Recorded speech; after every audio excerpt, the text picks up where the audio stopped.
Alright, this is the long-awaited microwave burrito review.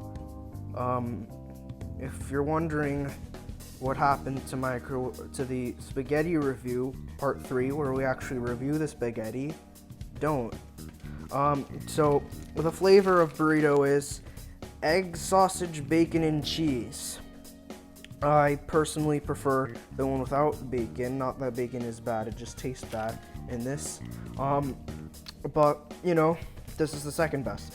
Meat lovers. See, it says meat lovers. See, very closely it says meat. And so, let's see how to make it. Hold up. So, alright, so, am I reading? Yeah.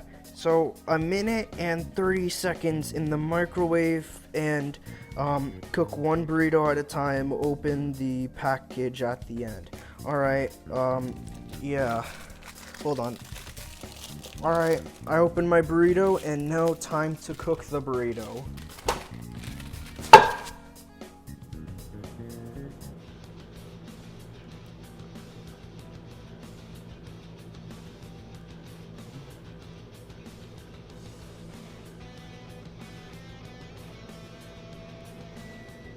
Alright, now here comes the worst part. Oh my god, it's so hot! Ow!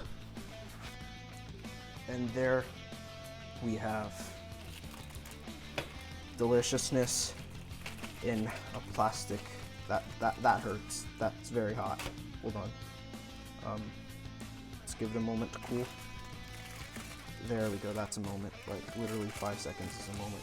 So, there we have deliciousness in, oh, that's hot, in a plastic wrap. Why can't I get this damn burrito out?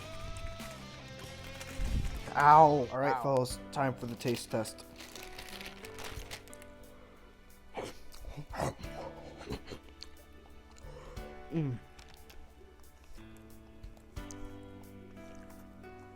This burrito is absolutely gangsta.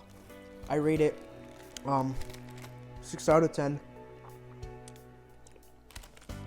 I taste a bit of potato in there, despite the fact that it said no potatoes, which is not, no, it is my problem, because I'm eating it, but, you know, still good. Yeah, 6 out of 10.